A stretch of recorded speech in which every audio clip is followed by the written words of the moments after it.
everyone, and welcome to a video I'm very excited to be sharing because it focuses on a project that I'm very excited about. The project in question is a Christmas tree skirt, as in a skirt that looks like a Christmas tree. There are pages upon pages of Google images of people who have done this before, but most aren't wearable or look pretty uncomfortable to wear. So I decided to make one anyway, since I had the idea to mount the garlands on a hoop skirt, keeping them away from the body and creating a very tree-like silhouette. This wasn't that hard to make. In fact, it came together in 2 or 3 days, and I think the end result is super fun. So if you would like to see how I made it and how you could also make one, then keep on watching. The main structure of the skirt is 1/2-inch wide hoop steel, which is a spring steel. I will link where I bought mine down below. The hoops will be supported by a variety of ribbons. I bought ones that I thought were pretty and made the dimensions of them work later on. And what attaches to that structure and makes it look like a tree are artificial pine garlands. I bought the cheapest ones I could find, and they were about $4 each. I also bought bows, garlands, lights, and ornaments to decorate the skirt, and I used some other things too, which I will mention later on. Honestly, this project might have just been an excuse to buy Christmas decorations. I certainly had fun with that part of the process. But now on to making it. The first step is making the casing for the hoops. You can actually buy pre-made casing online if you want, and I will link a source down below. But I decided to make this spontaneously and didn't have any on hand.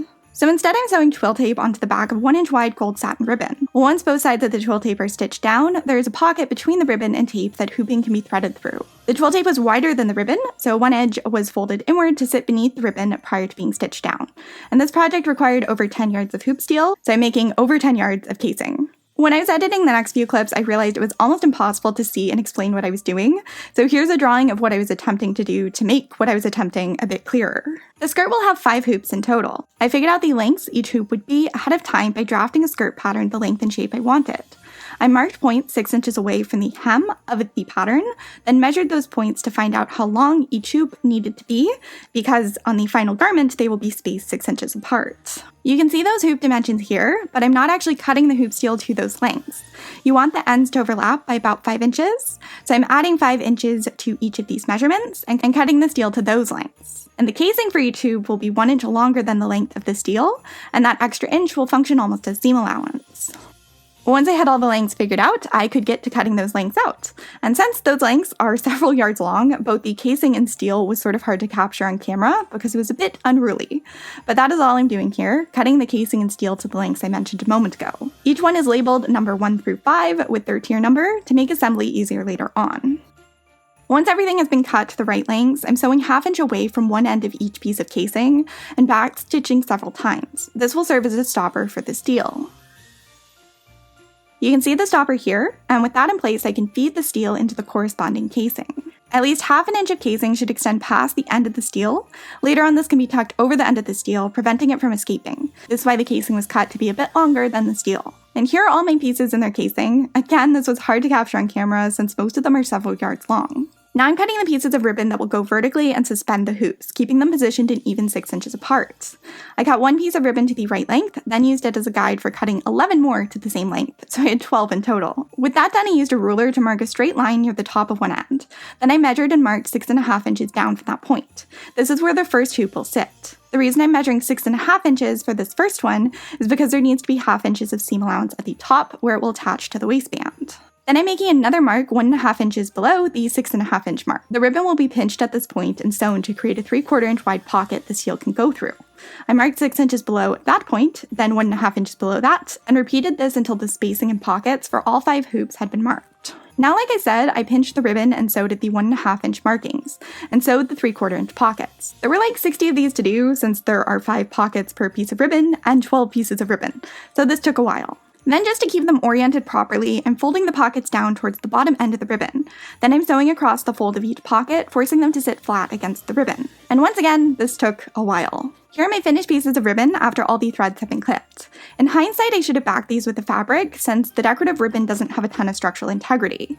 It's almost plasticky, which can make it prone to tearing where it has been sewn since that perforates the ribbon.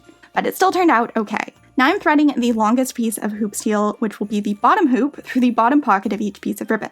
And I'm making sure the right side of each ribbon is facing outward. I continued to do this with the other pieces of steel, and I made sure each piece was going through the corresponding tier of pockets on the ribbon, and that they were being threaded through the ribbon in the same order. I didn't want to end up missing a piece of ribbon or getting them twisted, because I wanted everything to look nice and smooth and level. Unfortunately, I did mess up a couple times and have to remove the hoops from the ribbon and redo it, but eventually I got them all oriented as they should be. After that was finished, I did something I should have done first, and that is just making marks on a piece of twill tape. The tops of the ribbon will be basted to the tape between the marks, forcing them to sit an even width apart at the waistline. It was quite a task getting the 12 ribbons with 11 plus yards of boning hanging off of them through the sewing machine, so I did not film that part.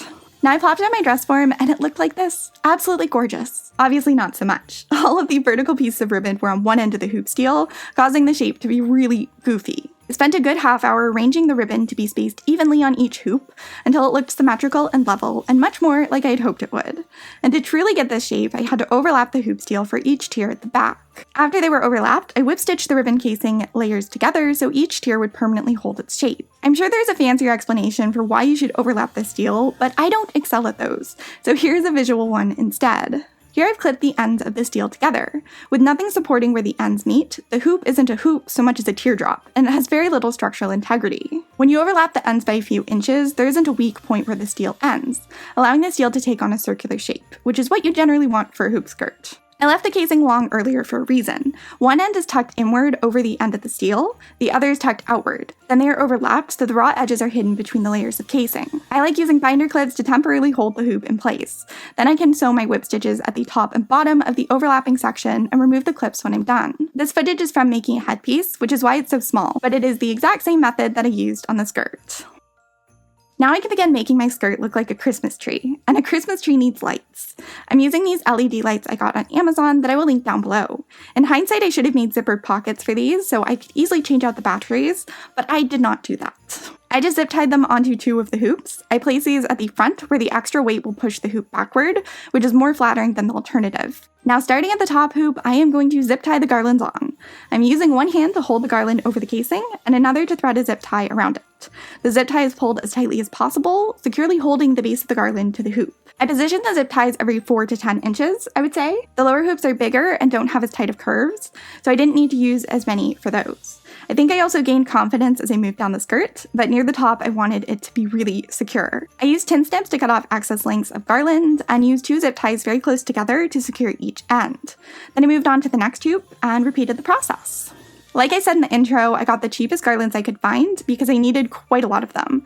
But I think that worked in my favor because the cheaper ones aren't as dense, making them lighter than some of the more expensive alternatives. So I didn't have any issues with the hoops warping or collapsing from the weight of these, which I was slightly worried about at the beginning. I carried on attaching the garlands until all 6 hoops were covered, and I think I ended up using most of 5 9-foot garlands. Once I was done attaching them all, I went through and cut the ends of the zip ties down to less than ½ inch, and they ended up blending into the branches really well, though they will be covered up further later on.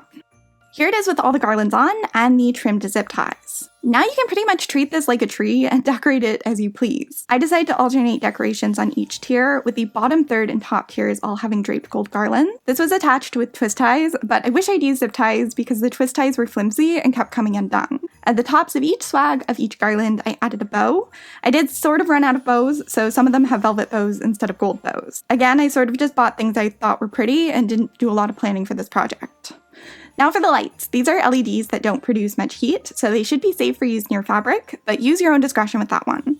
I'm wrapping these around each tier like you would do with any tree. I originally only thought I would have enough lights for the tiers that didn't have garlands, but I ended up having enough for all the tiers, which is awesome, but if I had known in advance, I would have done the lights before the garlands. Though the lights did sort of help the garland stay on, which was prone to falling off because of the stupid twist ties, so perhaps it was for the best. This was how it looked at the end of day 1. On day 2, I used the pattern that originally helped me figure out the lengths of steel as a pattern for cutting out the lining. This layer of lining is cut from gold lame. The next layer of lining is a rectangle of green organza, which will function as an overlay. This rectangle is the same length as the lame panel and the same width as its hem. I chose this combo because I thought the gold would reflect nicely off the lights, but the green would make it tree-like. The lame pieces were seamed together. I left big enough allowances for French seams, but didn't end up needing them. The raw edges face the organza instead of the body, so they shouldn't fray much. Speaking of the organza, I basted one edge onto the bottom edge of the lame panels. I stopped about a ½ inch away from both sides of the center back. At that point, I seamed the piece of organza together, then basted the remaining 1 inch at the back down. The top edge of the organza was gathered down to match the waist dimension of the lame layer, which was about 30 inches. Since this piece of organza was cut to match the width of the hem of the gold lame panel, it was about 3 yards wide, so this top edge had to be gathered pretty heavily, and I'm just doing that by machine, pushing the material underneath the foot as I sew. The top edge of the lame and gathered edge of the organza were matched up and basted together. Then I basted the organza and lame together at the center back seam. I stitched a 1/4 inch to one side of the seam and about 10 inches down. Then I pivoted and sewed a 1/4 inch to the other side of the seam and back up to the top edge of the skirt. The fabric was slashed between the stitches, creating an opening allowing me to get the skirt on and off. The opening was bound with red ribbon to blend in with the vertical bands of ribbon. I sewed one edge of it down with a 1/2 inch allowance, then folded the ribbon over the raw edges and top stitched it down so it appeared to be an even 1/2 inch width on the right side of the fabric. Now for the hem. I wasn't sure how to hem this honestly, but I thought making it stiffer might make it easier to stitch in place. So I ended up hemming it with a plastic mesh called horsehair braid. The edge of the braid was aligned with the bottom edge of the skirt lining, then stitched on with a 1/2 inch allowance.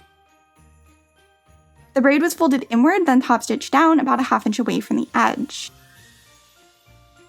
Now the lining had to be sewed into the skirt, which was a pain because the skirt was now a giant prickly pine-covered mass. I was specifically trying to sew the bottom edge of the skirt lining to the top edge of the bottom hoop casing, which is easier said than done because the hoop can't be flattened to sew the pieces together on an even plane. So I had to stitch the lining to the hoop casing at a 90-degree angle. And the thread wanted to catch on all the branches and ties and stupid decorations, so it was infuriating. I did get it done, I just did not get good footage of the process. And the reason I didn't just sew the lining to the hoop structure first is because I wanted to be able to get underneath the hoops to attach the pine branches. So I don't quite regret the order I did this in, but it was not a fun process either. Frustrating assembly part 2 consisted of adding a waistband.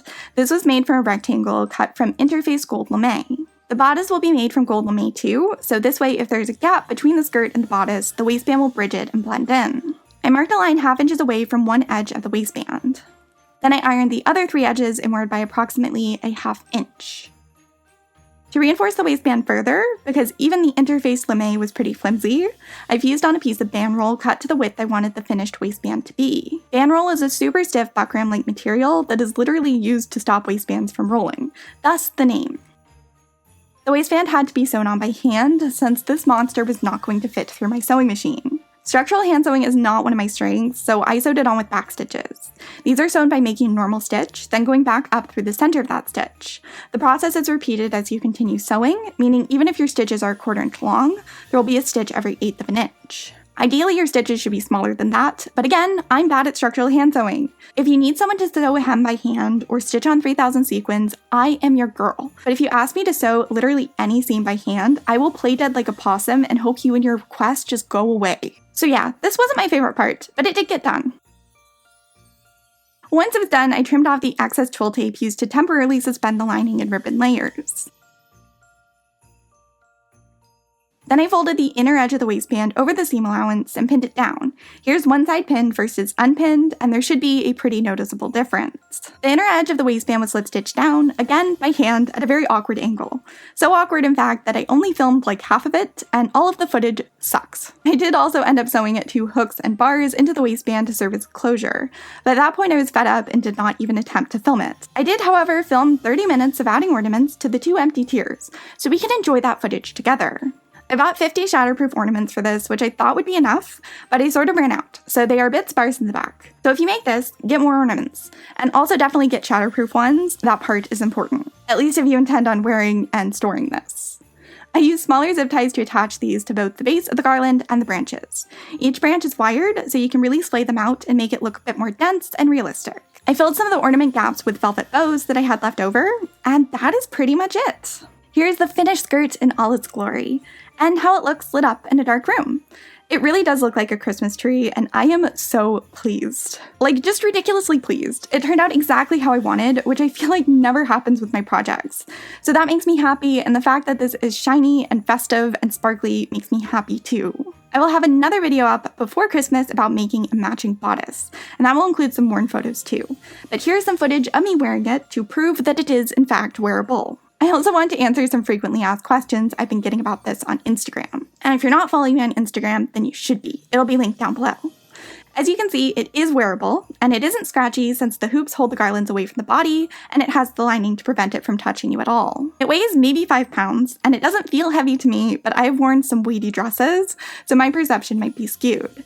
It is heavy enough that I would not want to make it with an elastic waistband though. I think it would end up slipping down. As for storage, it collapses down just like any hoop skirt. It is just bulkier because of the garlands attached. I need like a really big wreath box for it. And you could probably make this out of real pine branches, but I'm very allergic to pine trees, so I'm not going to try. If you have any other questions, leave them down below and I will try and get back to you. And if you enjoyed this video, giving it a like and a comment really helps me out. Subscribe and stay tuned to see the bodice video, and I shall talk to all of you very soon.